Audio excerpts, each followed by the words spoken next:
স্বপ্ন কখনো নিক্তি মেপে হয় না, আকাশ ছুতে গেলে আগ্রাসী হতে হয়।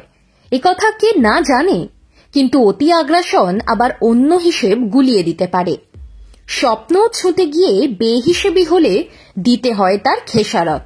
বিধানসভা ভোটের দিকে তাকিয়ে সেই হিসেবের খাতাতেই চোখ রাখতে হচ্ছে সিপিআইএমকে।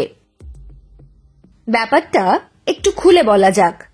বাংলায় ভোটের লড়াই মূলত দুই চরিত্রের, তৃণমূল কংগ্রেস এবং ভারতীয় জনতা পার্টি, যে লড়াইয়ে আবার মিশে রয়েছে ধর্মের মেরুকরণ। বিজেপি হিন্দুত্বের পতাকা নিয়ে বাংলা দখলের লক্ষ্যে নেমেছে দীর্ঘদিন। তৃণমূল সেই ছককে বানচাল করার জন্য মরিয়া। মমতা বন্দ্যোপাধ্যায়, অভিষেক বন্দ্যোপাধ্যায় তুমুল লড়াই চালাচ্ছেন, ছুটে বেড়াচ্ছেন সারা বাংলা। সংগঠনে ফোকাস করা হয়েছে, কড়া নজর রাখা হচ্ছে পারফরমেন্সে। ভোটের এই পাটিগণিতে কোথায় দাঁড়িয়ে বামেরা? ঠিক এখানেই সোজা সবটা হিসেব ধরে এগোলে গুলিয়ে যেতে পারে রাজনৈতিক রসায়ন।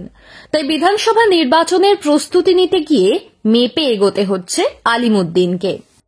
আগামী বিধানসভা ভোটকে মাথায় রেখে রাজ্যে 294টি আসনকে অগ্রাধিকারের ভিত্তিতে ভাগ করা হয়েছে। যে যে জায়গায় জেতার সম্ভাবনা প্রবল, সেখানে প্রস্তুতি শুরু করে দিয়েছে সিপিআইএম। প্রথম তালিকায় থাকা কেন্দ্রগুলিতে সাংগঠনিকভাবে বেশি জোর দেওয়া হবে, সে ব্যাপারেও সিদ্ধান্ত নেওয়া হয়েছে। এখানেই এসে যাচ্ছে একটা হিসেব।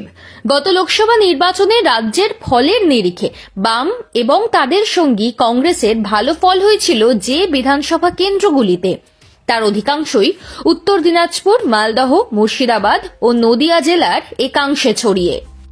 এর মধ্যে কংগ্রেস এগিয়েছিল 11টি বিধানসভা আসনে, সিপিআইএম এগিয়েছিল মুর্শিদাবাদের রানীনগরে। এই ফলাফলের খাতায় ডুব দিলে একটা বিষয় স্পষ্ট হয়ে উঠছে, বাম কংগ্রেসের তুলনামূলক ভালো ফলের এই গোটা এলাকায় মুসলিম অধ্যুষিত।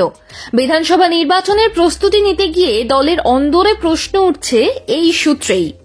সাম্প্রতিককালে প্যালেস্তাইনে ইসরায়েলের হামলা থেকে শুরু করে ভিন রাজ্যে পরিযায়ী শ্রমিকদের হেনস্থা সহ যে সমস্ত প্রশ্নে সিপিআইএমকে জোরালোভাবে পথে নামতে দেখা গিয়েছে, তার সঙ্গে কোনো না কোনোভাবে মুসলিম স্বার্থ জড়িয়ে গিয়েছে, যাকে হাতিয়ার করে বামেদের বিরুদ্ধে সুর চড়িয়েছে বিজেপি।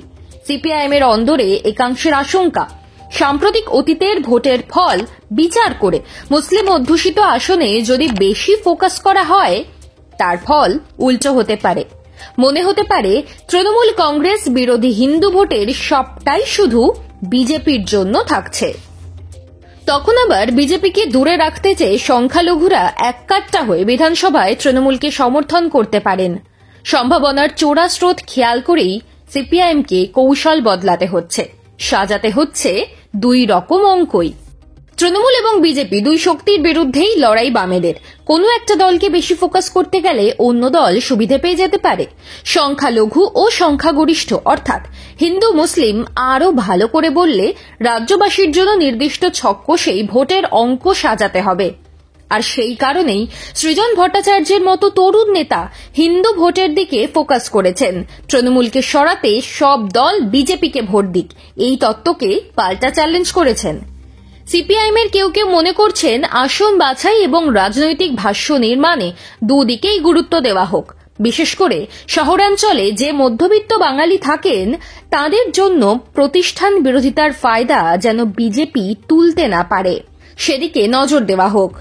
সেই কারণেই মানুষের নিত্য সমস্যা, এলাকার পরিস্থিতি, স্থানীয় ইস্যুতে ফোকাস করার চেষ্টা শুরু হয়েছে দলে। রাজনৈতিক সমীকরণের দিকে নজর রেখে অগ্রাধিকারের প্রথম তালিকার জন্য যে 50টা আসনের কথা এখনো পর্যন্ত ভাবা হয়েছে, তার মধ্যে শহরতলির যাদবপুর, দমদম উত্তর, কামারহাটি, পানিহাটির মতো কেন্দ্রও রয়েছে, যেখানে জনবিন্যাস মিশ্র এবং মধ্যবিত্ত বাঙালিও বাস করে বেশ বড় সংখ্যায়। সিপিআইএমের সমীক্ষা বলছে বিকল্প হিসেবে বিজেপিকে শুরুতে মানুষ অনেকটা বিশ্বাস করলেও এখন মোহভঙ্গ হচ্ছে।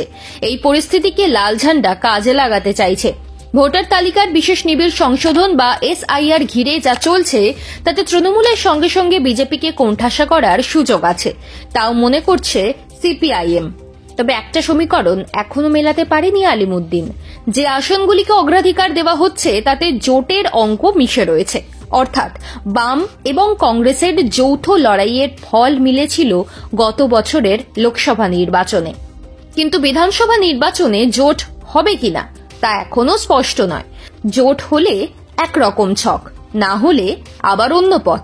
তবে আলিমুদ্দিন মনে করছে, যতই আপাত জটিলতা থাকুক, বাম কংগ্রেস জোট হবে। যদি দুই শক্তি আবার হাত ধরে, একে অপরের বাংলার বিধানসভা নির্বাচনের হাওয়া নিজেদের অনুকূলে আনতে পারবে বলেই মনে করছে আলিমুদ্দিন।